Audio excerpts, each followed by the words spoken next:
Na verdade, eu não falei nada sobre o quanto eu gostava de dublagem na infância, na adolescência, mas subentendam isso. Freakazoid mudou a minha vida. Guilherme Briggs mudou a minha vida. Briggs estava no Flow sexta-feira agora. Então, o resumo assim, né, bem resumidamente, é claro, Pequena Sereia, eu cresci assistindo tudo isso, e eu desejei ser dublador em algum momento, porque eu sentia que a dublagem meio que abraçava todas essas minhas paixões numa pegada só. Uma coisa só, legal. Detalhe, o meu plano de faculdade era fazer cinema. Eu sempre quis fazer cinema. Nossa. Depois eu vou contar como é que eu virei diretora de dublagem. Porque daí juntou com querer ser diretora de cinema, eu meio que resolvi tudo no liquidificador. Eu acho que é uma coisa que merecia... Assim, os dubladores, eles são muito... assim, tem uma gama de fãs muito grande, que é justíssimo, mas... E recente, né? Recente. Esse é o ponto. Mas os diretores de dublagem, cara, eles mereciam tanto mais, porque... Você pegou pra mim um dos exemplos de uma das melhores direções de dublagem do Brasil, que é Freakazoid. Freakazoid, Yu Yu Hakusho, eles tiveram direções de dublagem fenomenais, assim, Não, que cara, quem encaminha tudo, a gente pegou uma geração surreal. O Freakazoid passava na WBTV, não era nem assim Warner, não sei o que, era WBTV. Tinha até um locutor, o canal da Warner. Eu não sei porque contrataram um locutor americano pra fazer... Não sei, você lembra disso? Sim. Falava, cara, enfim, não sei, você, locutor americano, se eu tô te ofendendo. De cliente, mas né? era assim, ele falava, oi, tudo bem. Mas a gente ligava a TV, o Gustavo Gaia tá ali, tá todo emocionado, gente. Você ligava a TV no final dos anos 90, indo pros 2000, e você se deparava com coisas incríveis. E o Freakazoid, pra quem não sabe do que eu tô falando, foi esse desenho que passava na tal WBTV, antes do Frajola e Piu Piu, era bem pouca a programação, assim. Tinha Looney Tunes, tinha umas coisas muito boas. Tiny Toons e... Ai, tô tentando lembrar. Nossa, você tá falando, vem a nostalgia muito forte. Era aquele bloco de desenhos que eram produzidos pelo Spielberg, Sim, que eram... Animaniacs, É isso, era isso que eu tava... Era tudo muito surreal. Você falava... Cara, Animaniacs, você deve lembrar disso, eu lembro dos Tazos. Tinha os Mega Tazo, um monte de... Eu aprendi a tocar violão tubos. com uma palheta feita de tazo. Tudo era feito de tazo nessa época. Você tinha coisa de casa. Pior que vinha um por salgadinho, você comprou trilhões de salgadinhos. Obesidade. Assim, ó, nossa. A saúde infantil nessa época manda um abraço. Nossa, gente. Ai, o que... Enfim, não vamos nem comparar com a geração Nutella, que a gente não sabia nem o que era orgânico. Não era só... Nossa senhora. Só existia Se coisa não tivesse industrializada. 50% de sódio, a gente não comia. Gente, que história mais enrolada. Eu juro que eu vou terminar. O fato é que a minha adolescência e infância foi recheada de todas essas coisas maravilhosas, mas eu sempre friso... duas coisas. Vou falar um pouquinho do Stanley Kubrick, que também foi o meu momento artístico mais tchan. Quando eu assisti Laranja Mecânica, eu falei, eu quero ser diretora de cinema. E foi aí que eu não fui diretora, mas eu tentei fazer várias coisas relacionadas. E em termos de dublagem, né, tirando Pequena Sereia, que eu já falei, o Freakazoid, que eu vou explicar um pouquinho melhor, e Mundo de Beakman, enfim. Várias coisas que eram também essa categoria orgasminho infantil de tipo, uau, que incrível. Uau! E depois de você ver o original, quando eu assisti a Beakman, e eu finalmente peguei o original, que antigamente era a tecla SAP. Era uma grande novidade na TV. Grande tecla SAP, grande tecnologia da época. Pra quem não sabe, a tecla SAP era simplesmente... Tudo era pra TV aberta, não tinha nem muito esse conceito de... Tava começando a TV a cabo, e tudo da TV aberta era dubladão mesmo, somente. Não tinha legenda, era dubladão. Ótimo. E aí a tecla SAP, o que era? Era uma nova tecnologia muito divulgada, do tipo... Se você apertar a tecla SAP, você vai ouvir 0 dublagem total original, sem tradução nenhuma. Você que lute... E era isso. E com o advento da tecla SAP, eu ouvi, a voz original do Beakman. Então eu falei do orgasmo infantil. Imagina a brochada infantil. Gente, nada contra o Pousalum, mas não tem nada a ver com o trabalho do Flávio Dias. Nada, que, aliás, nada a ver. Beijão, Flávio Dias. É muito legal você ficar amiga da pessoa que era o seu maior ídolo. Então, Flávio, você sabe que você é essa pessoa pra mim, né? Seu tarado maldito, eu te amo, você sabe. Enfim, e o Beakman era muito esse exemplo, assim. O Flávio Dias, não só ele, né? O Carlinhos Silveira, a Marli Bortoleto, enfim. Eles recriaram um conceito de um programa que você assiste e você não dá nenhuma risada. É tipo, é pra ser engraçado isso aqui. E em português, você gargalha. Que é o mesmo efeito do Chaves, que é o mesmo efeito do Freakazoid. Freakazoid, do Yu Hakusho. Você pega o original. Tudo, de que a gente teve a obra de arte gigante, do One Punch Man, todos te dão esse baque, né? Exatamente. E juro que só encerrando a questão do porquê que eu amo tanto Freakazoid... Antes de você encerrar isso, que eu quero que você continue...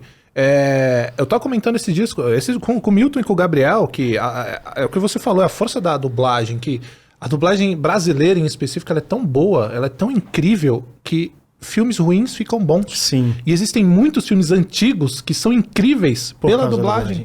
E infelizmente o inverso também também acontece. Existe, e aí tem os haters da dublagem, e tudo bem, tem espaço pra todo mundo, tem espaço pros super entusiastas.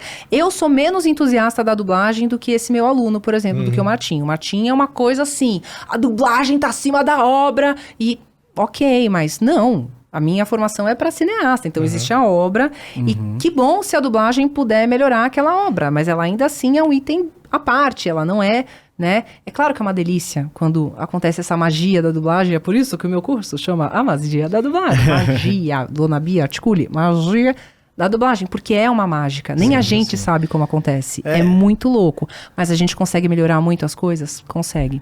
E as pessoas também, elas confundem muito que algumas pessoas acham que a dublagem, ela é uma tradução. A dublagem, ela já te diz o que ela é na abertura das coisas, que é... Versão brasileira. Perfeito. Cara, versão brasileira, ela tá criando uma nova interpretação.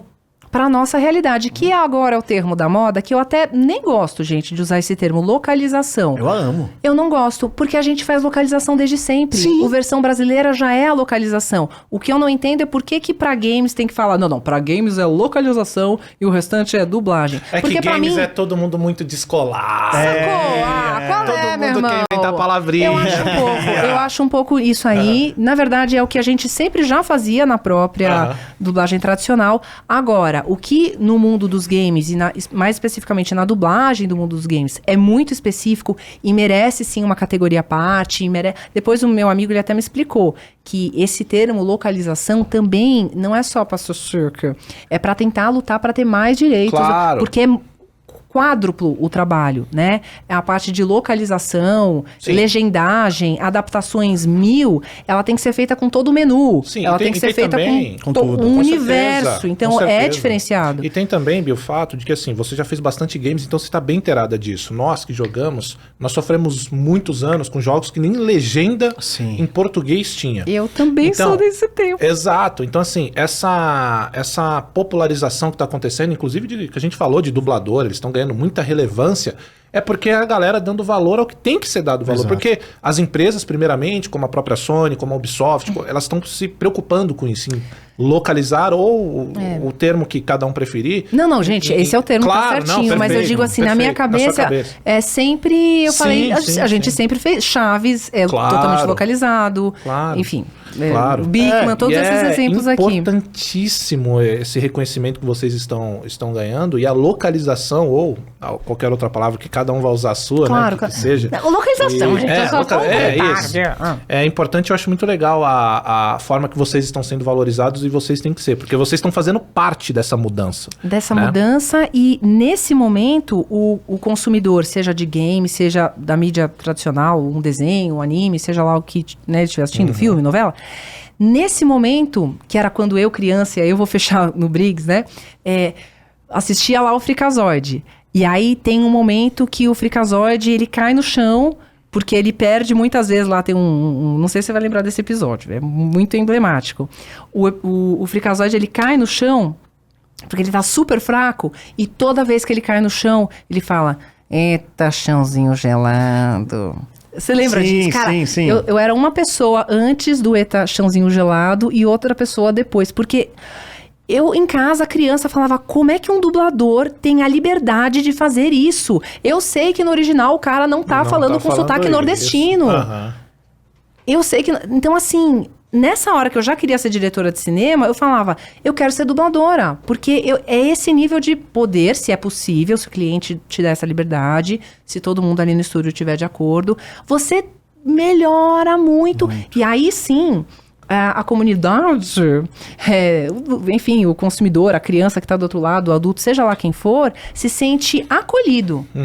em algum momento alguém pensou em mim. Claro, alguém pensou em melhorar exato. essa piada. Claro, perfeito. Então é por isso que a gente vira uma família. Até porque, gente, muitos de nós nerds, às vezes a gente não se identifica com a nossa turma da escola, a gente não se identifica com o bairro, a gente não se identifica com nada. A gente acaba virando o melhor amigo das coisas que a gente curte. Eu sou assim, até hoje, com a minha banda preferida, Smashing Pumpkins. É tipo, pra mim, eles são os meus amigos imaginários, porque às vezes, dependendo do que tava no meu entorno, não era tão legal quanto esse mundo da fantasia que a gente acaba curtindo, né? E estendendo pra várias coisas. Então, a gente tem que respeitar muito os fãs. Claro. Porque às vezes é mais do que família. Tem gente que me manda áudio chorando, e é uma pessoa que eu nunca vou conhecer na vida, É esse grau de impacto que a gente tem nas pessoas. Sem saber, você tá marcando... O Briggs mudou a minha vida, o Flávio Dias, exato, então a gente vai passando esse bastão. Claro. E é por isso que eu adotei o Martim, que hoje tá morando na minha casa. Não, brincadeira, ele já mudou pro apartamento dele. Mas eu vi nele guts, sabe? Eu vi esse brilho no olhar, porque ele tem esse grau de amor pela dublagem, mais do que eu. Então eu falei assim, putz, é esse cara que eu vou adotar pra ser meu discípulo. E ele tá fazendo um trabalho incrível, gente. Vocês vão ouvir muito falar dele. Talvez um dia ele venha pra cá também. Bacana, pode vir.